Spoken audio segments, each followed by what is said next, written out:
Cumprimento a igreja com a paz do Senhor Jesus, amém? Deus abençoe os irmãos, Deus abençoe as irmãs. Nós iremos iniciar hoje a nossa campanha, a campanha de meditação na palavra de Deus, no intuito de nós ganharmos de Deus mais força, mais conhecimento, mais resistência. Porque verdadeiramente, irmãos, o que nos fortalece, o que nos alicerça, né, o que nos dá fortaleza, né, é a palavra de Deus. Tudo que nós temos verdadeiramente é mediante a palavra. Se nós oramos, é por causa da palavra. Se nós louvamos, é por causa da palavra. Se um dia nós aceitamos a Jesus, for por causa da palavra. Então a palavra de Deus, ela verdadeiramente, como diz a palavra, é lâmpada para os nossos pés, é luz para os nossos caminhos. É importante nós meditarmos nela para que nós possamos compreender as obras de Cristo em nós, para que nós possamos também resistir, né, às aflições que nos advêm, né, no decorrer da nossa vida aqui na Terra. E a palavra que eu quero compartilhar com os irmãos nessa madrugada, nesse momento, é que está no livro de Colossenses. Como eu disse aos irmãos, nós não vamos demorar, nós vamos ser bem breve, bem preciso naquilo que nós queremos passar para os irmãos. Então está no livro de Colossenses, capítulo de número 3, que diz assim: portanto, se fostes ressuscitados juntamente com Cristo, buscai as coisas que são do alto, onde Cristo vive. Então, já de começo, nós temos aqui uma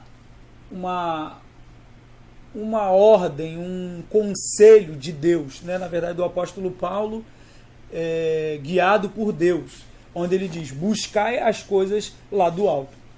Quando o apóstolo Paulo, irmão, ele nos dá esse conselho, na verdade, tudo que ele quer é nos mostrar o caminho, nos mostrar uma forma que nós possamos vencer. Porque verdadeiramente nós só vamos vencer se nós buscarmos as coisas do alto. Porque eu posso assim dizer que nós, na nossa vida, nós somos cercados por pelo menos 3 tipos de coisas, né? Que são as coisas do alto, as coisas da terra, que são as coisas necessárias, cotidianas, e as coisas do mundo, no sentido de pecado. Então, quando nós nos entregamos às coisas do mundo, evidentemente que nós desviamos do caminho do Senhor e fato que nós vamos perder a nossa salvação se continuarmos no caminho. Um dos exemplos do que também nos cerca, de caminhos, de que nos cerca, de coisas que nos cerca, por exemplo, quando você medita ali no livro de Marcos, se não me falha a memória, Lucas, quando a Bíblia conta que Marta e Maria, elas estavam na sua casa, e Marta estava ansiosa pelas coisas da vida. Não é que fosse errado Marta estar ansiosa, porque faz parte da vida, o trabalho, fazer a comida. Isso aí, na verdade, é um dever, né, do homem, da mulher. Porém, o que acontece? Quando nós nos entregamos muito para isso e nos esquecemos de buscar as coisas do alto, também, né, nós nos afastamos de Deus. Aí nós nos afastamos não pelo pecado, mas pelo fato de nós estarmos não meditando, né? De nós não estarmos pensando, né, nas coisas de Deus no sentido espiritual, né? Então nós vemos aí 3 coisas, né? As coisas do mundo, onde o ser humano ele realmente está pensando nas coisas do mundo, as coisas da vida, né, que é a cotidiana, que nós vivemos, e o lado espiritual. Então, quando o apóstolo Paulo ele fala sobre o lado espiritual, buscai as coisas do alto, ele está falando justamente de meditar na palavra, de orar, de você jejuar, de você estar buscando mesmo as coisas de Deus no seu trabalho, você está louvando, está tendo oportunidade de ler um versículo da palavra, você vai lá e lê. Você está podendo pregar a palavra, você vai lá e prega. E eu quero até deixar um conselho para vocês. Uma coisa que fortalece muito a vida espiritual do cristão é ele pregar. É verdade, é ele pregar. O cristão, quando ele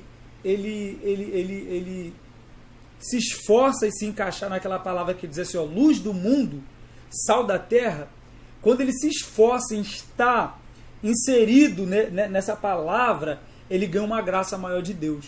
Por quê? Porque o cristão, ele foi chamado para ser um diferencial. Então, automaticamente, quando você coloca no seu coração de querer ser esse diferencial, o próprio Deus, ele te dá a maior graça no intuito de você conseguir. Por quê? Na verdade, eu digo isso com certeza. Porque o maior objetivo de Deus nos ter chamado e nos fazer permanecer na terra é para pregar a sua palavra. E qual a melhor forma de nós pregarmos? Através da nossa vida.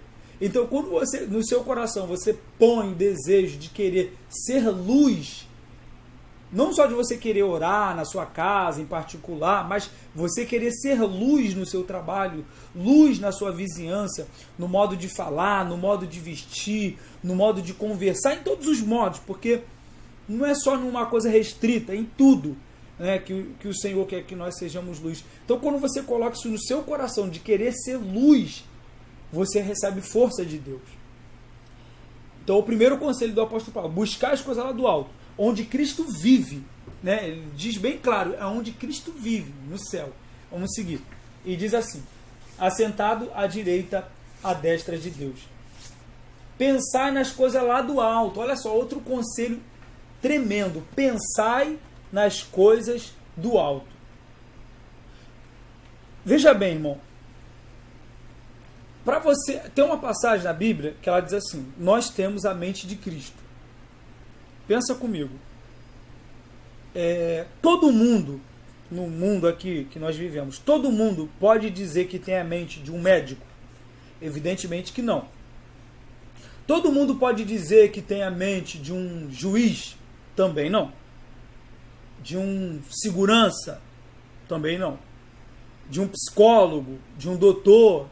De um pastor? De um mestre? Não tem como. Por que não? Porque o médico, ele tem um conhecimento específico em que o doutor, o juiz não tem, e o juiz tem um conhecimento específico que o médico não tem. Ambos na sua trajetória de estudo, de conhecimentos que foram adquirindo com o tempo. Então, o que acontece? Quando o Senhor, ele fala, quando a palavra diz que nós temos a mente de Cristo, como que nós podemos determinar que nós temos a mente de Cristo? É exatamente igual o doutor uma pessoa comum adquire, né, a mente de um médico. Como? Estudando. Não é verdade? Como a pessoa adquire a mente de um juiz. Como? Estudando as leis. Se você estudar as leis, você vai ter a mente de um juiz. Então, evidentemente, se você estudar a palavra de Deus, se você meditar na palavra de Deus, você vai ter a mente de Cristo. Entende o que eu estou dizendo? Então, você vai ter a mente de Cristo. Então, quando a Bíblia diz assim, ó, pensar nas coisas que são de cima, é você pensar no plano de Deus para a humanidade. E quando você for ver os planos de Deus para a humanidade mediante a palavra de Deus, você vai ver que os planos de Deus é a salvação, né, do pecador. Tu vê que no livro de Isaías diz, o Espírito Santo está sobre mim porque ele me ungiu para pregar, né, aos contritos, aos quebrantados, libertar os cativos, né? Então você vê que pela palavra, esses são os pensamentos de Deus, libertar o homem, salvar o homem, né, redimir ele dos seus pecados. Então esse é o pensamento de Deus.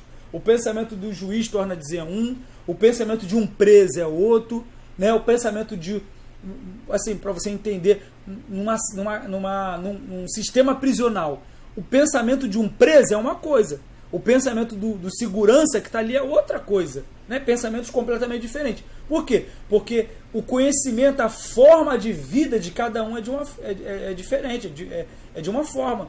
Então, os pensamentos de Deus estão na palavra. Então, como você pensa? Nos pensamentos de Deus, meditando na palavra de Deus. E aí você vai entender que os projetos de Deus é você estar em comunhão com Ele, estar buscando a Ele, estar em verdadeira conexão com Deus, fazendo o ID dele. Então, não vou estender muito, fique com essa palavra no teu coração. Procuraremos da próxima vez, no nosso próxima aula, próxima meditação da palavra, ser mais específico, e que Deus te abençoe. Guarde essa palavra, busque a mente de Cristo, busque o conhecimento das coisas do alto e deixa Deus te abençoar em nome de Jesus. Tu és um homem de Deus, tu és uma mulher de Deus. Cumprimento a igreja com a paz do Senhor Jesus, amém? Deus abençoe os irmãos, Deus abençoe as irmãs.